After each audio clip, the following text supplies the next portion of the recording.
Assalamualaikum warahmatullahi wabarakatuh. Anak-anak Bu Guru kelas 1 yang soleh-solehah, hari ini kita adalah pelajaran fikih.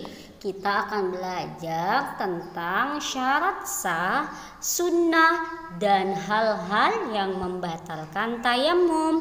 Silahkan anak-anakku buka buku LKS dan dibuka halaman 38 buku LKS Fikih ya. Sebelumnya mari kita berdoa dahulu dengan membaca basmalah.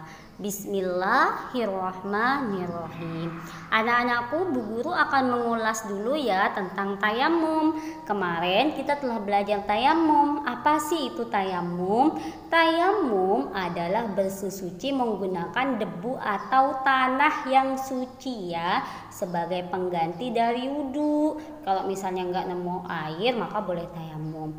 Terus kapan Bu Guru kita boleh bertayamum? Waktu yang dibolehkan bertayamum diantaranya adalah jika tidak mendapatkan air atau ada air tapi tidak cukup untuk bersesuci, untuk wudhu atau mandi. Artinya airnya hanya cukup untuk digunakan minum dan tidak bisa digunakan mandi atau tidak bisa digunakan berwudhu, maka boleh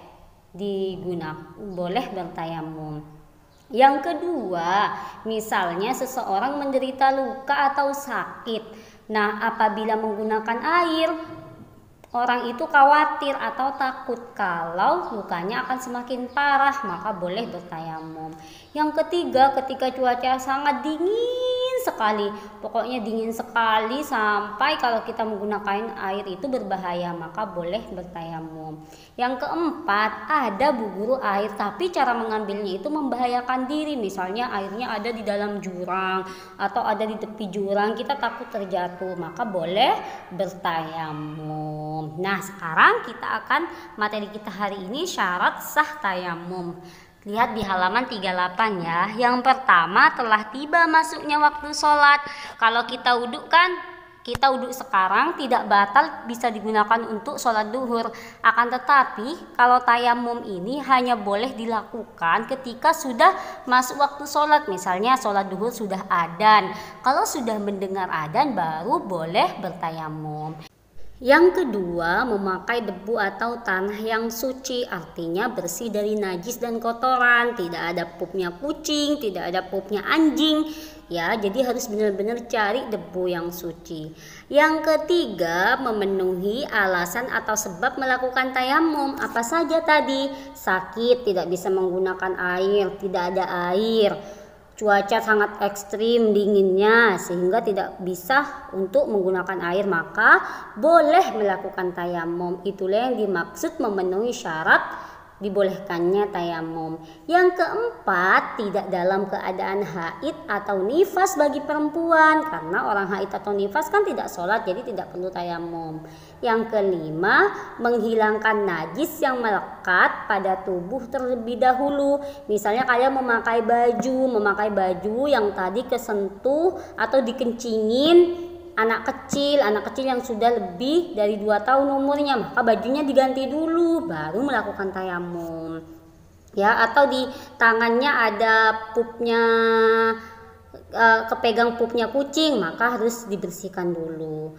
Nah, sekarang kita akan membahas tentang sunnah tayamum. Yang pertama, membaca basmalah. Yang kedua, menghadap ke arah kiblat. Kiblat kita di Indonesia ada di arah barat ya.